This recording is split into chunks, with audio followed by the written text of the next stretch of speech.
5월 8일 월요일 에바다교회 오늘은 연일 말씀 함께 나누겠습니다.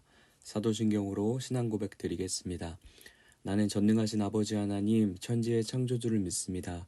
나는 그의 유일하신 아들 우리 주 예수 그리스도를 믿습니다. 그는 성령으로 잉태되어 동정녀 마리아에게서 나시고 본디오 빌라도에게 고난을 받아 십자가에 못 박혀 죽으시고 장사된 지 사흘 만에 죽은 자 가운데서 다시 살아나셨으며 하늘에 오르시어 전능하신 아버지 하나님 우편에 앉아 계시다가 거기로부터 살아있는 자와 죽은 자를 심판하러 오십니다. 나는 성령을 믿으며 거룩한 공교회와 성도의 교제와 죄를 용서받는 것과 몸의 부활과 영생을 믿습니다. 아멘. 오늘 하나님이 우리 가운데 주신 말씀은 사사기 1장 1절부터 7절까지의 말씀입니다. 사사기 1장 1절부터 7절까지의 말씀입니다. 우리 함께 읽도록 하겠습니다. 여호수아가 죽은 후에 이스라엘 자손이 여호와께 여쭈어 이르되 우리 가운데 누가 먼저 올라가서 가나안 족속과 싸우리이까? 여호와께서 이르시되 유다가 올라갈지니라. 보라, 내가 이 땅을 그의 손에 넘겨 주었노라 하시니라.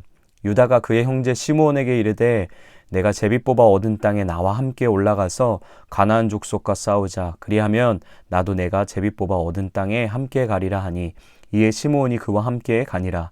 유다가 올라가매 여호와께서 가나안 족속과 브리스 족속을 그들의 손에 넘겨주시니 그들이 베색에서 10,000명을 죽이고 또 베색에서 아도니 베색을 만나 그와 싸워서 가나안 족속과 브리스 족속을 죽이니 아도니 베색이 도망하는지라 그를 쫓아가서 잡아 그의 엄지 손가락과 엄지 발가락을 자르매 아도니 베색이 이르되 옛적에 70명의 왕들이 그들의 엄지 손가락과 엄지 발가락이 잘리고 내 상 아래서 먹을 것을 줍더니 하나님이 내가 행한 대로 내게 갚으심이로다 하니라.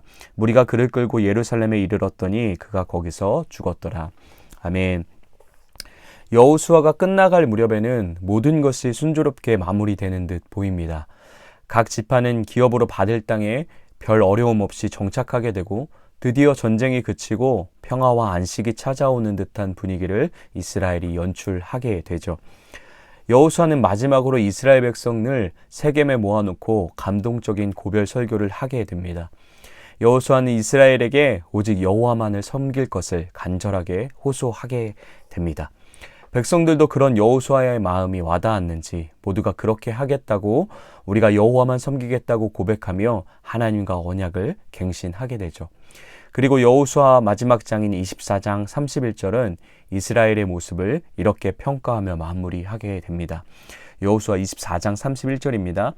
이스라엘이 여호수아가 사는 날 동안과 여호수아 뒤에 생존한 장로들 곧 여호와께서 이스라엘을 위하여 행하신 모든 일을 아는 자들이 사는 날 동안 여호와를 섬겼더라. 아멘. 이스라엘은 여호수아와 함께 하는 날 동안 그리고 하나님의 모든 행하신 일들을 본 장로들이 살아있는 동안 하나님 앞에 언약한 대로 여호와를 섬기며 살았다고 이야기해주고 있죠. 여호수아서는 앞으로 이스라엘에게 펼쳐질 밝은 미래를 기대해 볼 만한 결말을 보여주며 마무리되게 됩니다. 그런데 오늘 우리가 함께 읽은 사사기 1장 1절은 이런 말로 시작됩니다. 여호수아가 죽은 후에 이스라엘을 인도하여 요단강을 맨 땅으로 건너고 여리고성을 무너뜨리고 이스라엘에게 약속의 땅을 분배해 준 탁월한 지도자인 여호수아. 하나님을 향한 신앙이 흔들릴 때마다 다시금 하나님을 제대로 바라볼 수 있도록 인도해 준 여호수아가 이스라엘 곁을 떠나게 되죠. 이러한 배경 속에서 사사기가 시작되고 있습니다. 무언가 조금은 불안하고 어딘지 모르게 걱정되는 시작인 것 같은데요. 과연 이스라엘은 하나님과 언약한 대로 약속을 잘 지키며 하나님만을 섬기며 믿음을 지키며 살아갈 수 있을까요? 믿고 따르던 리더가 세상을 떠났지만 이스라엘에겐 계속해서 맡겨진 일들이 있었습니다. 아직 남은 가나안인들을 몰아내야 했고 약속의 땅을 계속해서 정복해야 하는 임무가 그들에게 남아 있었죠. 그 일을 다시 시작하고자 이스라엘 백성이 하나님께 묻습니다. 우리 1절입니다. 이스라엘 자손이 여호와께 여쭈어 이르되 우리 가운데 누가 먼저 올라가서 가나안 족속과 싸우리이까? 이스라엘 하나님께 묻습니다. 하나님 누가 먼저 올라가서 가나안인들과 싸워야 하겠습니까? 질문하자 하나님은 2절을 통해 이렇게 선언하시죠. 여호와께서 이르시되 유다가 올라갈지니라. 보라, 내가 이 땅을 그들의 손에 넘겨주었노라 하시니라. 아멘. 하나님께서는 이스라엘의 질문에 유다가 먼저 올라가 전쟁을 이끌라고 명령하십니다. 그리고 믿고 따르던 지도자를 잃고 조금은 불안한 상태에 머물러 있던 이스라엘에게 다시금 확신으로 가득 찬 승리의 약속의 말씀을 주시죠. 내가 이 땅을 너희 손에 넘겨주었노라. 이미 승리가 정해진, 하나님께서 함께 하셔서 이미 승리를 준비해 두셨다고 말씀해 주고 계시는 겁니다. 유다 지파는 말씀에 따라서 순종에 올라가 이미 준비해 두신 그 승리를 취하기만 하면 되는 상황이었습니다. 모든 것이 완벽해 보이는 순간이었죠. 하나님께 겸손히 물었고 그 물음에 하나님은 친절하게 응답해 주셨습니다. 방향, 방법, 그리고 결과까지 전부 친절하게 세밀하게 하나하나 가르쳐 주고 계신 겁니다. 유다는 이제 그 분명하게 보여주신 말씀대로만 하면 되는 거였죠. 그런데 여기서 유다가 하나님의 말씀을 따르는 듯 보이지만 무언가 자기 생각 하나를 첨가하게 됩니다. 우리 3절 함께 읽도록 하겠습니다. 유다가 그의 형제 시므온에게 이르되 내가 제비 뽑아 얻은 땅에 나와 함께 올라가서 가나안 족속과 싸우자. 그리하면 나도 내가 제비 뽑아 얻은 땅에 함께 가리라 하니 이에 시므온이 그와 함께 가니라. 아멘. 유다는 곧장 하나님의 말씀대로 하지 않고 형제였던 시므온 지파를 찾아갑니다. 그리고 자기와 함께 가서 힘을 합쳐서 가나안 족속과 싸우자고 제안을 하게 되는데요. 어찌 보면 사이좋은 형제의 연합의 모습처럼 보이기도 합니다. 그러나 문제는 하나님의 명령은 유다만 올라갈 것을 명령하셨다라는 사실이죠. 결국 유다의 마음 한편은 하나님을 향한 불신이 있었던 겁니다. 하나님의 완전한 승리에 대한 확신의 말씀에도 불구하고 어딘가 모를 두려움 때문에 어딘가 모를 못 믿어옴 때문에 그가 시므온을 찾아간 것이었죠. 이러한 유다의 하나님을 향한 불신적이고 불순종적인 모습은 가나안의 명성을 떨치던 아도니베색 왕을 처리하던 과정 가운데서도 다시 한번 드러나게 되는데요. 우리 5절 6절 함께 읽어보도록 하겠습니다. 또 베색에서 아도니베색을 만나 그와 싸워서 가나안 족속과 브리스 족속을 죽이니 아도니베색이 도망하는지라 그를 쫓아가서 잡아 그의 엄지손가락과 엄지발가락을 자르매 유다와 시몬이 함께 베색으로 올라가서 가나안 사람 10,000명 정도 되는 사람을 죽이고 나서 그곳에서 아도니 베색을 포로로 잡습니다. 그리고서는 그의 엄지손가락과 엄지발가락을 자르게 되죠. 더 이상 그가 움직일 수 없도록 칼을 잡을 수도 없도록 그에게 모욕과 수치를 주는 행동이었습니다. 이 모습은 당시 가나안 족속들이 전쟁을 치르다 적의 포로로 잡아온 사람들에게 행하던 굉장히 잔인하고 수모를 주는 행동이었는데요. 가나안의 포악함과 무자비함, 잔인성을 보여주는 그들의 죄성이 얼마나 깊은지를 드러내주는 상징적인 행동 중 하나였습니다. 그런데 하나님의 백성이 유다가 가나안의 풍습에 따라 가나안의 방식에 따라 그들의 방법을 답습해서 하나님의 전쟁을 치르고 있는 모습을 본문이 낱낱이 고발해 주고 있는 거죠. 사사기는 첫 장을 시작하면서부터 이스라엘의 불순종을 암시하고 있습니다. 그런데 아이러니한 건 이런 모습 가운데도 유다 지파는 큰 승리를 계속 경험하게 되죠. 왜 그럴까요? 하나님이 약속하셨기 때문입니다. 우리가 함께 다시 한번 2절을 읽어보도록 하겠습니다. 여호와께서 이르시되 유다가 올라갈지니라 보라 내가 이 땅을 그의 손에 넘겨주었노라 하시니라. 아멘. 하나님이 약속을 이스라엘에게 주셨습니다. 승리에 대한 약속을 유다의 불순종이 있었지만 인간의 약함이 작용하는 것 같았지만 하나님은 그 약속을 하신 것을 반드시 이루어 가고 계심을 이스라엘에게 그리고 오늘 말씀 앞에 서 있는 우리에게 가르쳐 주고 계신 거죠. 하나님의 정하신 뜻을 결코 꺾이지 않음을 이뤄가심을 보여주고 계신 겁니다. 우리의 약함에도 불구하고 우리의 부족함에도 불구하고 우리의 어리석음에도 불구하고 하나님은 그 정하신 약속을 신실하게 이루어 가시고 자신의 승리의 이야기를 써내려 가시는 거죠. 그것도 전혀 도움이 안 되는 우리의 연약한 인생을 통해서 말입니다.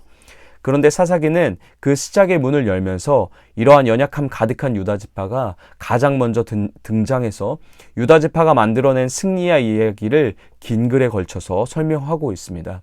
왜 사사기는 계속 긴 글을 통해서 유다 지파의 승리의 이야기를 말하고 있는 걸까요? 우리가 잘 아는 것처럼 예수님이 유다 지파를 통해 오시기 때문입니다. 이스라엘은 유다의 모습같이 계속해서 더 큰 불순종으로 하나님 아닌 다른 것을 섬기는 우상을 숭배하는 더 악해져가는 더 엉망을 향해 나아가게 됩니다. 그렇기 때문에 하나님은 처음부터 계획하셨던 그 계획, 곧 유다 지파를 통해 진정한 왕, 메시아이신 예수님이 승리의 왕으로 오셔야 함을 이야기하고 계신 거죠.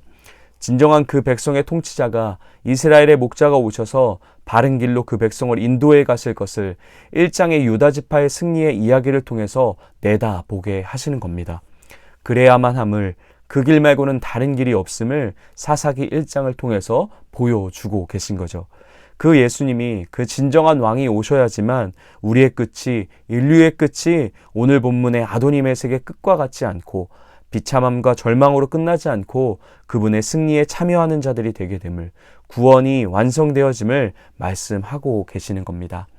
사랑하는 에바다 공동체 여러분, 사사기 1장은 두 가지 길을 우리 가운데 안내해 주고 있습니다. 우리 함께 살펴본 아도니베섹의 죽음의 모습을 통해서 끝까지 하나님께 불순종하며 경험하는 죽음과 저주의 길을 보여주고 있고, 또 함께 읽지는 않았지만 오늘 본문 뒷절로 이어지는 악사와 온니엘의 언약을 따라 행동하며 땅과 샘을 얻는 이야기를 통해서 하나님을 따르며 순종하며 얻게 되는 생명의 길, 이 두 가지 길을 우리 가운데 제시해 주고 있죠. 그리고 성경은 그 두 길 중에 어떤 길을 택하며 걸어갈 것인지 끊임없이 질문 앞에 서게 합니다. 그리고 하나님만 사랑하고 섬기는 생명의 길로 갈 것을 계속해서 간곡하게 요청하고 있죠. 그러나 가슴 아픈 건 유다 지파의 모습 속에서 우리는 우리의 한계를 보게 되는 것 같습니다. 하나님께 기도하고 그 기도에 따라 정확한 하나님의 말씀도 확인했던 유다. 그러나 그 보여주신 말씀대로 살아가지 못하고 그 말씀에 인도한 대로 따라가지 못하게 되는 유다의 모습 속에서 우리는 우리의 뚜렷한 한계를 발견하게 되는 것 같습니다. 생명의 길을 택하며 신실히 걸어갈 능력이 없는 자들이, 그게 바로 우리인 거죠. 그렇기에 우리는 예수님이 필요합니다. 우리 가운데 우리 삶 속에 날마다 동행하셔서 하나하나 의의 길로 인도해 가시는 성령 하나님의 동행이 필요한 거죠. 기도하고 말씀 읽고 그 말씀 가운데 끊임없이 하나님의 뜻을 깨닫고 또 그것으로 끝이 아니라 그 깨달은 것을 우리 삶 속에 살아내기 위한 노력 가운데도 모든 순간순간마다 예수님의 함께하심과 예수님의 도우심이 필요한 것입니다. 우리는 언제든 그분의 뜻보다 우리가 늘 하던 방식대로, 우리 눈에 보이는 대로, 우리 귀에 들리는 대로 살아가기 쉬운 사람들이기 때문이죠. 그래서 우리는 예수님이 간절히 필요합니다. 이 고백이, 이 간절한 고백이, 진정한 메시아를 향한 갈망이, 그분을 기다림이 필요한 존재가 바로 우리임을 오늘 사사기 1장은 이야기해주고 있는 거죠. 그리고 그 진정한 메시아가 유다 지파를 통해 신실하게 약속하시고 말씀하신 방식 그대로 우리 가운데 오셨음을, 우리와 지금 함께 하신 하나님이 이토록 약속에 성실하시고 신실하심을 사사기 1장을 통해서 오늘 우리의 가운데 들려주고 계신 겁니다. 그러나 우리 삶 속에 이와 같은 갈망과 간절함이 멈추지 않게 되길 소망합니다.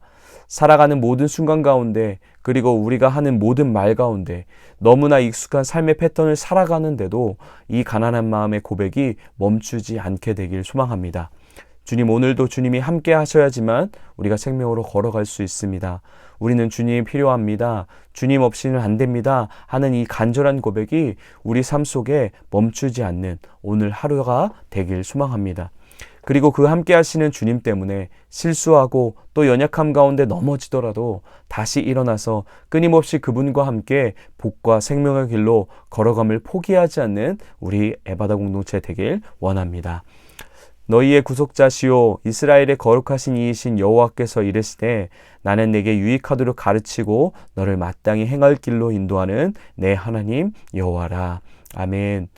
오늘도 우리의 간절한 고백과 갈망 가운데 함께 하시고 우리를 인도해 가시는 목자 되신 예수님과 함께 복과 생명의 길로 걸어가는 우리 해바다 공동체 되길 다시 한번 예수님의 이름으로 축복합니다. 우리 이렇게 함께 같이 기도하겠습니다. 오늘 하루를 살아가는 모든 삶의 순간 가운데도 예수님이 필요합니다. 예수님 없이는 우리는 아무것도 할 수 없습니다. 고백이 멈추지 않는 예수님을 향한 가난한 심령으로 살아가는 하루 되게 해달라고 함께 기도하겠습니다. 가정을 위해서는 가장 편안하고 익숙한 가운데서도 항상 예수님의 도우심을 구하는 가정 되게 해달라고 함께 기도하겠습니다. 교회를 위해서는 끊임없이 예수님의 말씀 안에서 우리의 신앙과 삶, 그리고 모든 사역을 비춰보고 점검하며 하나님과 함께 걸어갈 수 있는 교회 되게 해달라고 기도하시겠습니다. 나라를 위해서는 예수님과 함께하는 사람들을 통해 하나님의 통치가 참 평안임을 경험할 수 있는 나라와 세계 되게 해달라고 함께 기도하겠습니다. 오늘 공동체 기도 제목은 익명의 성도님을 위해 우리 함께 같이 기도하겠습니다. 개인의 기도 제목은 끈기를 주세요. 가정을 위한 기도 제목은 다치지 않게 해주세요. 삶의 현장을 위한 기도 제목은 성실히 임하게 해주세요. 교회를 위한 기도 제목은 부흥하게 해주세요. 사회와 나라와 온 세계를 위한 기도 제목은 평화롭게 해주세요. 우리 함께 들었던 기도 제목 가지고 우리 성도님을 위해서 기도해 주시고, 또 생각나는 성도님과 또 교회와 또 각자의 기도 제목을 가지고 하나님 앞에 간절하게 기도하신 후에 각자의 자리에서 주기도문으로 모든 예배 마치도록 하겠습니다.